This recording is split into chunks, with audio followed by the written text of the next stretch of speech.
Hey guys, welcome back to our YouTube channel. Hope you're loving this season. The season of joy is here, and today I'm here to show you how to decorate the tree. So this time I got myself a nice looking tree. This is a 5 feet tall Texas pine, and it's also got real pine cones there. It's a decent one, and I've been wanting to get one for a long time. It's here, and I'm going to show how I'm going to decorate this with the supplies that we get here in India. It's going to be a simple one, but I think it will all look cohesive and nice in the end. So the first step in you setting up your Christmas tree is picking the right tree.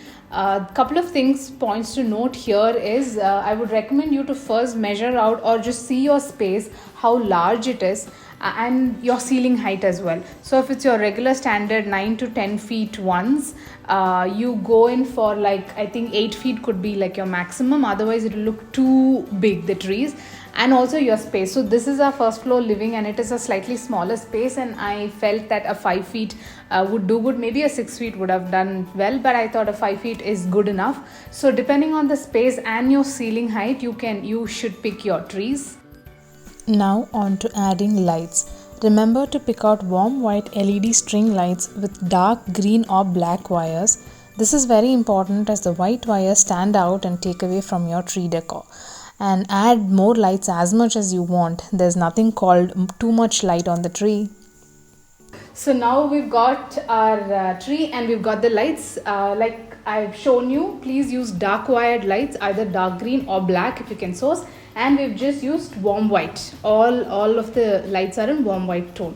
Now moving on to the next step, which is another critical thing we miss, is picking a color scheme for your tree. I think it's very important to make sure that your tree looks cohesive. That's, I think, the one thing that just brings them all together.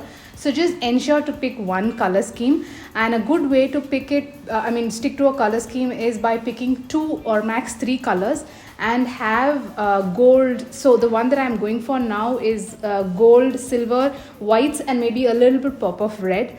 So the primary 3 colors that I'm going for is gold, silver, and white. So you could do gold and red, or silver and red, or gold, silver, and red. So stick to 2 or max 3 colors and have all your ornaments and all your baubles in that color scheme. I think you will have a very cohesive looking tree. The next thing that you add to your tree after lights are your ribbons. Pick a ribbon that goes with your color scheme. Ribbons with wire make it easier to place them on the tree.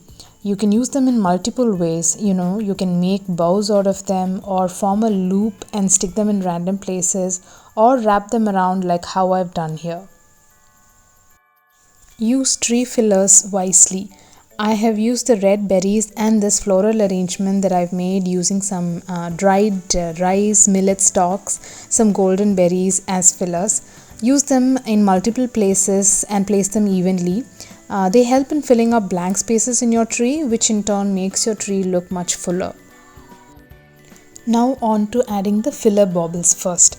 The trick is to add multiples of these in different sizes. Here I've used 2 golden round bauble and a silver star bauble that I DIY'd. I like to call these filler baubles because using multiples of them form a nice base for your tree, and then you can add your special ornaments at the top. Pro tip here. If you have these filler ornaments from last year but they don't fit in your color scheme this year, do not worry. Just spray paint them in the color that you want. I spray painted some of my old baubles in gold this year because gold was one of my primary color. Tada! And I had more filler baubles to add on to my tree. Add in your specialty ornaments at the last and make them pop. I'm using our new macrame bauble collection from this year as my specialty ornaments, in addition to some of my old collection, these antique mini telescope, mini compass, and a few of our very first fabric baubles. So we are done decorating all the elements of our tree, and the last bit and the most important one is your tree skirt. So there are multiple ways of doing it. If your tree fits into this, you could use baskets like these, the woven baskets or cane baskets like these. They look really cute. They are typically called tree collar. Okay, this unfortunately my tree doesn't fit into this, so I can't use it. and I'm going to use a throw. You also get tree skirts. We do have some tree skirts at our stores if you want to pick them up, or else you can even use any throw, anything that's warm, cozy, a blanket or a throw, not a large one but a shorter one, and you can cover up your base, which is again important because you can see a lot of wires and stuff. So by using this, you cover up the entire thing and give a really nice look to it. So here finally our tree is up. I'm so happy with how it has come. I guess you must have seen all the steps by now, and it's pretty simple. Follow them and I think you will also have a really great looking tree. So these are our toys. These are macrame toys that you can find on our website in case you want to buy them, and I will leave links for as much of the supplies that I have used here as possible in the links below. And I hope you also watched our previous DIYs on the dry wreath and the hanging, and also on these cute little baubles. These are all DIY baubles, so you can also look up some of them in the previous videos. Hope you also have fun setting up your trees, and please do send us pictures of your trees if you do set up, and we would be so happy to see them and share them on our socials. Wishing you all Merry Christmas and a very, very Happy New Year. Bye.